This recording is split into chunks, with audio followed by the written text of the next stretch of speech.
कोलकाता के मछुआ बाजार इलाके में लगी भीषण आग ने कई जिंदगियों को निगल लिया है। इस दर्दनाक हादसे में अब तक कुल 14 लोगों की मौत की पुष्टि हो चुकी है, जिन्हें आरजीकर अस्पताल में ब्रॉड डेड घोषित किया गया है। मृतकों में शामिल है बिहार का निवासी दीप्तेंद्र राम उम्र 46 साल और तमिलनाडु के 2 मासूम बच्चे पीएल राव जिसकी उम्र सिर्फ 3 साल 8 महीने थी और 10 साल की दिया।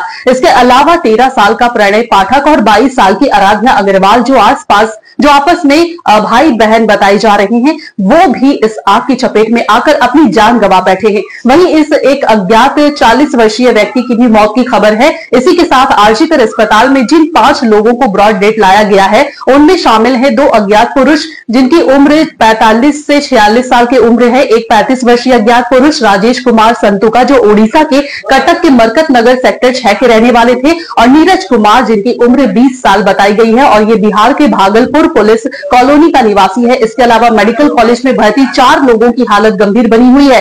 इनमें पासवान नामक एक व्यक्ति समेत सभी को पोस्टमार्टम के लिए भेजा जा चुका है। कोलकाता पुलिस आयुक्त मनोज कुमार वर्मा ने पत्रकारों से बातचीत करते हुए बताया है कि यह आग लगने की घटना रात करीब 8:15 बजे ऋतुराज होटल के परिसर में हुई है। 14 शव बरामद किए जा चुके हैं और टीमों द्वारा कई लोगों को बचाया गया है।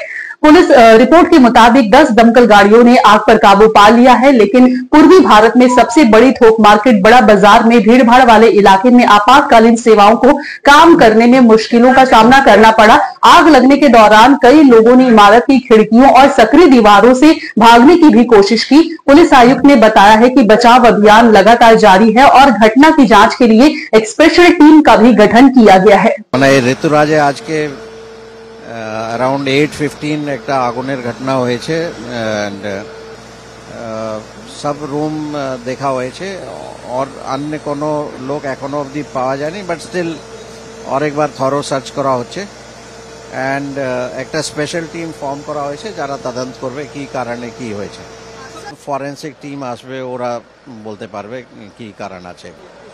আগে তো আমরা কারণ দেখছি কি কারণে আগুন লেগেছে সেটা দেখা হবে एंड এখানে কি কি লেকুনা আছে, কেন ওদের যারা বর্ডার ছিলেন হোটেলে ওদেরকে কেন বের করা যায়নি টাইমলি, কি কি স্টেপস যেটা অ্যাজ পার নিয়ম যেটা থাকার উচিত আর ছিল না সেগুলো নিশ্চয়ই দেখা হবে।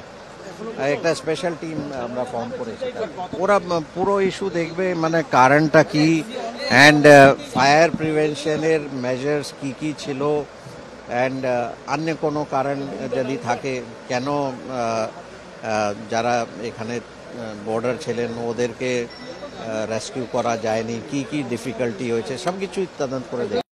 এই ঋতুরাজ হোটেলে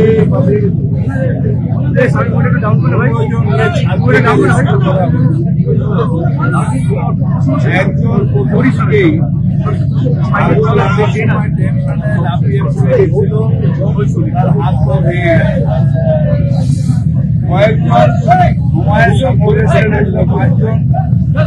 তাদের বিভিন্ন হসপিটালে নিয়ে যাওয়া হয়েছে।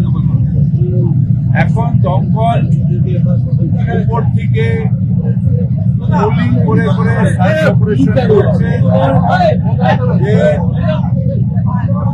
আর কোন লোক আটকে আছে কিনা, কেউ আনকনসিয়াস হয়ে গেছে কিনা সেটা দমকল দেখছে। এটা একটু সময় লাগবে, তার কারণ প্রচন্ড হিট, দমকল নিজেরাই উপর থেকে জল দিয়ে দিয়ে আস্তে আস্তে